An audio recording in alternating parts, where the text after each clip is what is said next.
You buy a coffee. You tap a screen. A number disappears from one account and appears in another. It feels ordinary, but the real answer is far stranger. Your relationship with money did not begin with coins, paper bills, or banking apps.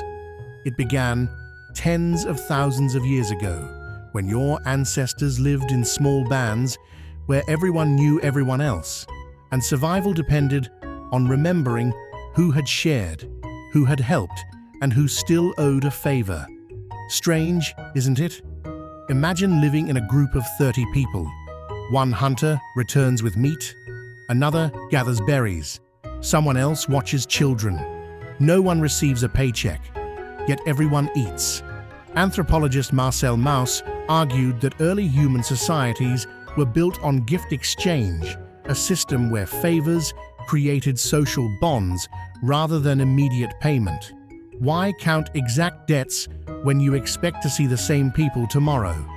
For most of human history, trust was the real currency. Your ancestors carried debts in memory. You help today because someone else may help tomorrow. This system worked surprisingly well in small communities, but it had limits. What happens when strangers appear? Around 12,000 years ago, agriculture transformed human life. Villages grew, cities emerged. Suddenly, people traded with individuals they barely knew. Memory could no longer track every obligation. A farmer might exchange grain with a potter who wanted cloth instead of wheat. Economists call this the double coincidence of wants. Both people must want exactly what the other offers at the same moment. How often does that happen? Historian David Graeber noted that early economies were rarely simple barter systems. Instead, many societies relied on credit, promises, and social accounting.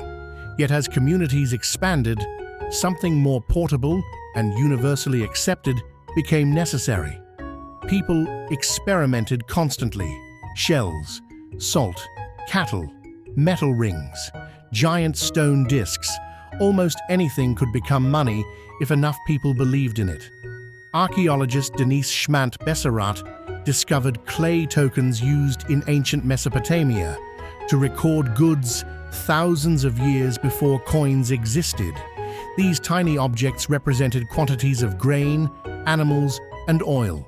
They were not valuable because of the clay itself. They mattered because everyone agreed on what they symbolized. Does that sound familiar? Modern money works exactly the same way. A paper note has little intrinsic value. A digital bank balance is only information stored on computers, yet you accept both because millions of other people will accept them too.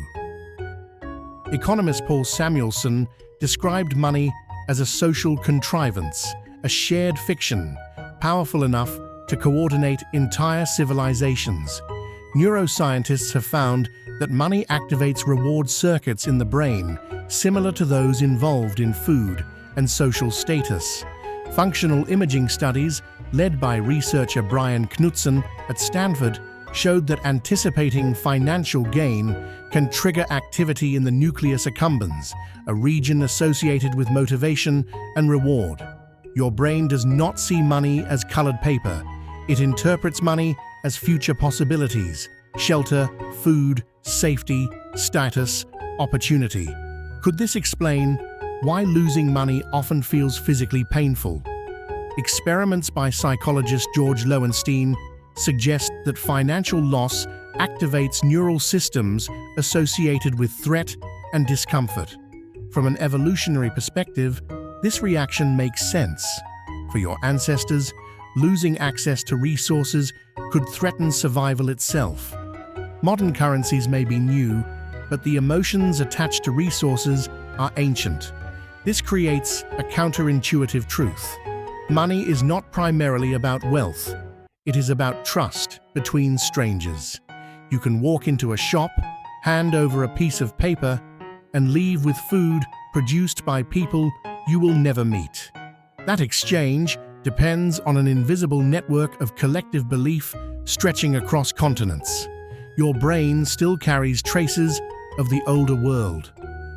Research by psychologist Robin Dunbar suggests humans maintain stable social relationships with only about 150 people. Beyond that number, personal trust becomes difficult. Money solved this ancient limitation by allowing cooperation on a scale your ancestors could never imagine. Skyscrapers, global trade, and online shopping all rest on the same fragile idea: shared belief. If confidence disappears, financial systems shake. History repeatedly demonstrates this, from bank runs to market panics. The numbers matter, but belief matters more. So the next time you tap your phone to buy a coffee, remember that you are participating in one of humanity's oldest inventions. You are not simply spending money, you are extending trust to millions of strangers, just as your ancestors once extended trust around a fire. You tap a screen, a number disappears, and suddenly the ancient human need to trust strangers no longer feels ordinary at all.